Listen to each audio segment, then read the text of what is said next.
On February 9th, the Press Bureau of the Foreign Intelligence Service of Russia released information stating that the Western intelligence services of the U.S., Great Britain, Germany, Poland, and other European states have intensified the search for the so-called liberal passionaries inside Belarus to prepare another attempt at a color revolution.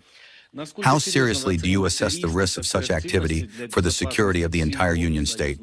And how are the efforts of the ministries of foreign affairs of Russia and Belarus coordinated today to thwart any attempts at external interference aimed at undermining the constitutional order and sovereignty of our countries? We fully share the assessments that were given by the Foreign Intelligence Service of Russia. There is, of course, no reason to doubt the seriousness of the threats. You know that in 2020, Western regimes, so to speak, already tried through an extensive network of their agents of influence to organize another color revolution in Belarus. But the resolve of the authorities and the wisdom of the people of Belarus, who learned lessons from the Ukrainian Maidan, prevented this. It is obvious that the Westerners have not abandoned their aspirations to tear our brotherly republic away from Russia by any means, and are preparing for revenge, apparently waiting for a convenient moment. A hypothetical coup d'etat in Belarus and the coming to power of Western agents would, undoubtedly, cancel out all the achievements of the integration construction of our Union state with Belarus and would create another hotbed of instability on our western borders.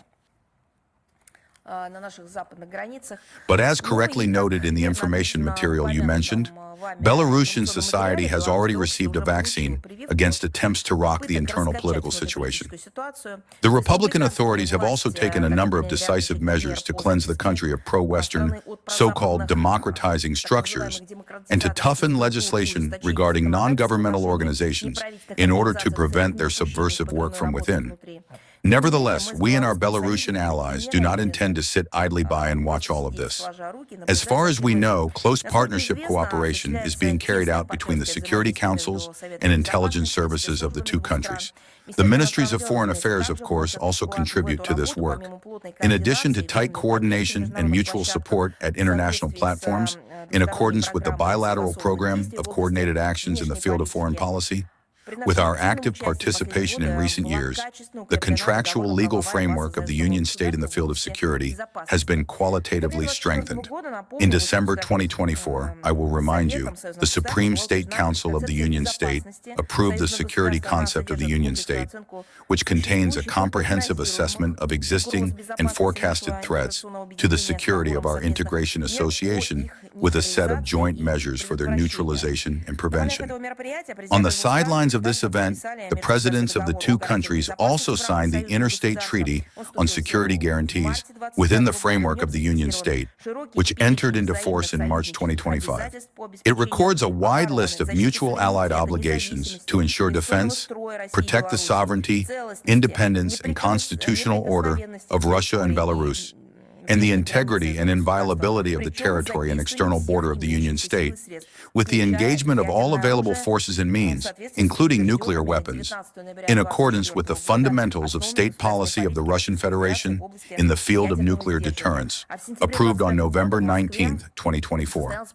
In September of this year, the first meeting of interdepartmental delegations of the two countries took place in Moscow, headed by the Deputy Ministers of Foreign Affairs, Mr. Grushko and Mr. Sekreta, who were appointed by the presidents of Russia and Belarus as special representatives for the review of the treaty's operation.